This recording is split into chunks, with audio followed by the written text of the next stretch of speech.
Aritmia dibagi menjadi dua, yaitu berdasarkan lokasi atau dari mana aritmia tersebut berasal. Yang pertama adalah aritmia supraventrikular. Nah, aritmia ini bisa timbul dari atrium atau dari atrioventricular junction. Pada aritmia yang bersumber dari lokasi-lokasi ini, konduksi ke distal terjadi secara normal, yaitu melalui kedua berkas cabang, lalu depolarisasi kedua ventrikel yang berlangsung normal pula. Jadi kita akan menyaksikan kompleks QRS yang sempit, kecuali bila terdapat gangguan pada salah satu berkas cabang atau blok pada salah satu berkas cabang, maka kita akan mendapatkan kompleks QRS yang lebar, suatu kondisi yang kita sebut sebagai abransi. Yang kedua adalah aritmia yang bersumber dari ventrikel. Nah, semua aritmia yang bersumber dari ventrikel akan menghasilkan kompleks QRS yang lebar. Dan pada kesempatan ini kita akan membicarakan aritmia supraventrikular, yaitu aritmia-aritmia yang sejawat-sejawat akan cukup sering temukan dalam praktek sehari-hari. Yang pertama adalah premature atrial complex atau PAC atau denyut atrial prematur, yaitu suatu gelombang P yang timbul prematur, artinya dengan interval PP yang lebih pendek, dengan aksis dan morfologi yang abnormal bila dibandingkan dengan gelombang P yang normal.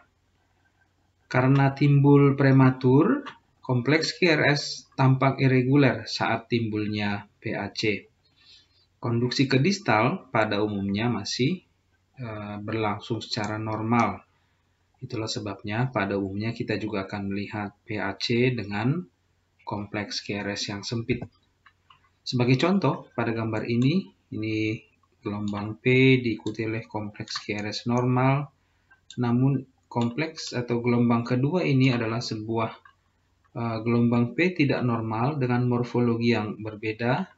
Dia timbul prematur. Jadi ini adalah sebuah PAC yang diikuti oleh kompleks QRS sempit yang normal. Yang ketiga adalah gelombang P normal. Yang keempat adalah sebuah PAC terjadi prematur diikuti oleh kompleks QRS yang sempit. Kemudian selanjutnya gelombang P yang normal kembali. Jadi ini adalah sebuah contoh premature atrial complex. Yang kemudian premature junctional complex. Jadi aritmia ini tidak bersumber dari atrium, tetapi atrioventricular junction. Konduksi ke distal biasanya masih berlangsung secara normal, artinya kompleks QRS-nya yang dihasilkan adalah sempit, namun timbul prematur dan tidak didahului oleh gelombang P yang normal. Sebagai contoh pada gambar ini kita bisa menyaksikan ini adalah gelombang P normal diikuti oleh kompleks QRS yang normal atau sempit. Namun yang kedua ini adalah sebuah kompleks QRS sempit yang timbul prematur tanpa didahului oleh gelombang P yang normal. Begitu juga dengan kompleks QRS yang ini. Ini adalah sebuah premature junctional complex. Sinus takikardi adalah irama sinus dengan laju yang tahi atau cepat, yaitu lebih dari 100 kali per menit. Nah, irama ini pada umumnya merupakan respon fisiologis pada berbagai kondisi, seperti demam, ketakutan, nyeri, cemas, dehidrasi, asidosis, aktivitas fisik, anemia, hipertiroid, obat-obatan seperti vasopresor atau beta agonis, dan lain-lain. Sebagai contoh pada gambar ini, kita bisa melihat bahwa kriteria irama sinus terpenuhi, yaitu misalnya di sadapan 2 ini P diikuti QRS, P diikuti QRS, kemudian gelombang P di lead 2 positif, namun di AVR negatif. Nah, kita juga bisa melihat interval RR yang teratur, namun lajunya cepat. Sebagai contoh, kita bisa lihat pada RR yang berurutan ini, jaraknya kurang lebih 11 mm. Dengan demikian, lajunya 1500 dibagi 11, yaitu 136 kali per menit. Jadi ini adalah contoh EKG dengan sinus takikardi. Yang selanjutnya atrial flutter atau kepak atrium. Jadi irama ini adalah irama atrial teratur yang disebabkan oleh depolarisasi yang mengalami intra-atrial re-entry atau circus movement yang biasanya melibatkan satu sirkuit re-entry. Jadi karena re-entry ini, atrium dapat mengalami depolarisasi berulang-ulang dengan laju hingga 200 sampai 400 kali per menit. Jadi cepat sekali. Jadi karena depolarisasi yang cepat ini, kita tidak akan bisa melihat lagi adanya garis isoelektrik. Yang khas adalah tampak undulasi yang teratur, yang tampak sebagai gelombang flutter atau flutter waves menyerupai gigi gergaji atau sawtooth appearance. Paling jelas kita saksikan di sadapan inferior 2-3 AVF. Nah, RR interval bisa teratur atau tidak tergantung derajat blok.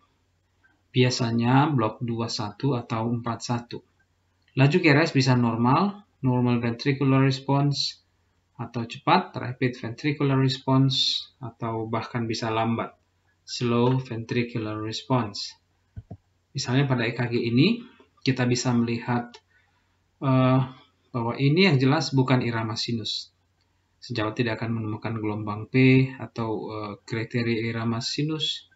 Gelombang P diikuti QRS, gelombang P di lead 2 positif, di AVR negatif. Yang kita bisa saksikan adalah inilah sebuah takikardi, kompleks QRS sempit, teratur, lajunya kira-kira 300 dibagi 2, yaitu 150 kali per menit. Di sadapan 2-3 AVF kita bisa melihat undulasi terus-menerus menyerupai gigi gergaji atau fenomena sawtooth appearance. Jadi ini adalah sebuah contoh atrial flutter. Atrial fibrillation atau AF adalah irama atrial yang sangat cepat dan tidak teratur.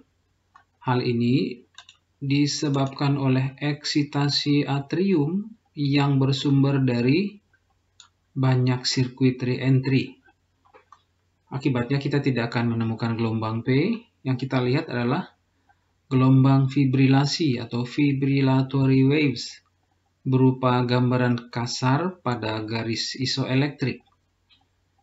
Karena banyaknya sirkuit re-entry, depolarisasi atrium berlangsung sangat cepat, mencapai 400 sampai 600 kali per menit, meskipun sebagian besar tidak mencapai ventricle. Yang khas adalah respons ventricle yang sangat tidak teratur. Jadi pada EKG kita akan menyaksikan RR interval yang irregularly irregular. Laju QRS pada umumnya 50 sampai 200 kali per menit.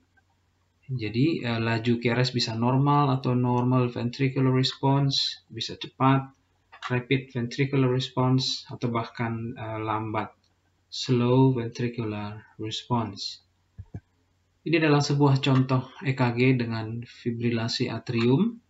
Pada EKG ini, teman-teman tidak akan menemukan kriteria irama sinus. Misalnya, di lead 2 ada gelombang P diikuti QRS, gelombang P di lead 2 positif, atau di AVR negatif.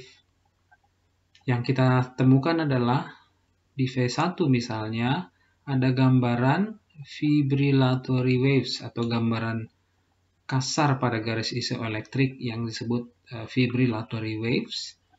Dan yang sangat khas adalah interval RR yang sangat tidak beraturan atau irregularly irregular. Jadi ini adalah contoh EKG dengan atrial fibrillation. Ini adalah contoh lain. Jadi pada EKG ini teman-teman juga tidak akan menemukan kriteria irama sinus. Yang cukup mencolok adalah di phase 1 ini kita bisa melihat gambaran fibrillatory waves. Selanjutnya RR interval yang sangat tidak beraturan atau irregularly irregular. Perhatikan lompatan jarak antara RR yang satu dengan yang lain. Jadi sangat tidak beraturan. Ini adalah contoh lain atrial fibrillation. Supraventricular tachycardia atau SVT adalah sebuah takikardi yang sangat teratur atau tampak rapi. Biasanya dengan laju QRS 150 sampai 250 kali per menit. Biasanya konduksi ke distal masih berlangsung normal melalui kedua berkas cabang. Jadi yang kita lihat adalah sebuah narrow complex tachycardy teratur. Kecuali bila terjadi blok pada salah satu berkas cabang atau aberransi yang kita kenal sebagai SVT aberran. Nah, pada SVT ini kita tidak akan menemukan gelombang P normal. Ini adalah sebuah contoh EKG dengan SVT. Yang khas adalah kita bisa melihat bahwa ini adalah sebuah takikardi dengan kompleks QRS sempit yang sangat teratur. Jadi tampak RR yang cepat, rapi, dan kita tidak menemukan gelombang P seperti halnya irama sinus normal. Jadi ini adalah contoh sebuah EKG dengan supraventricular tachycardy.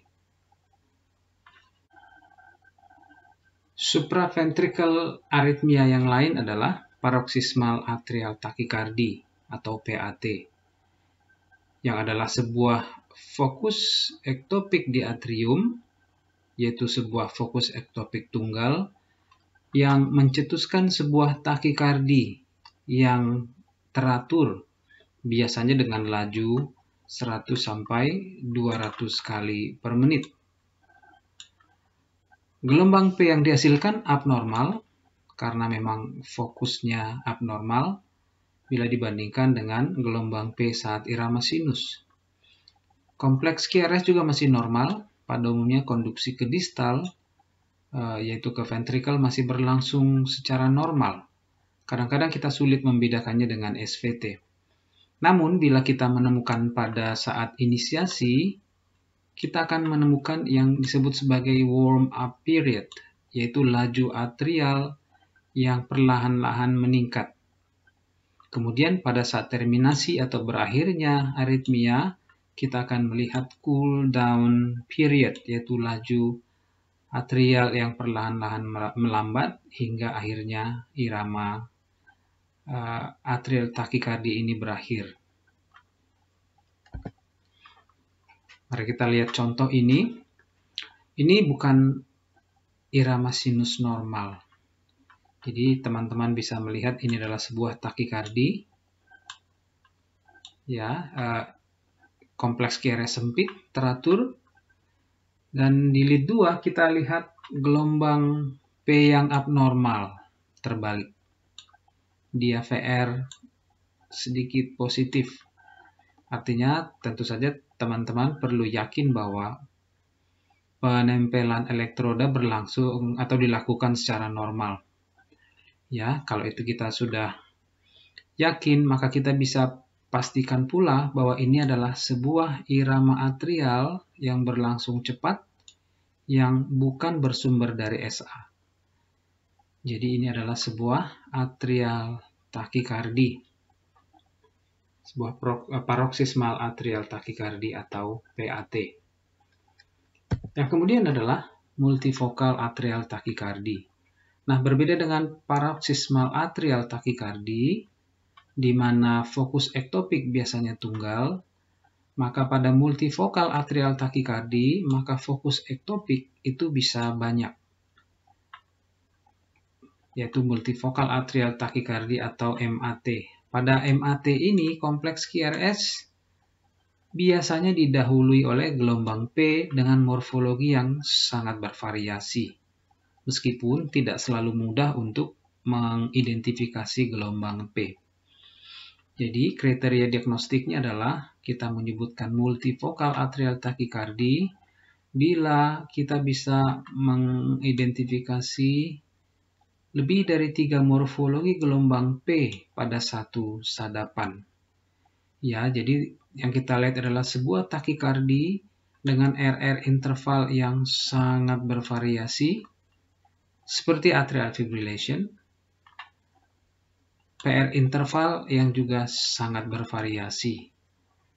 Biasanya irama ini kita temukan pada individu dengan kelainan paru.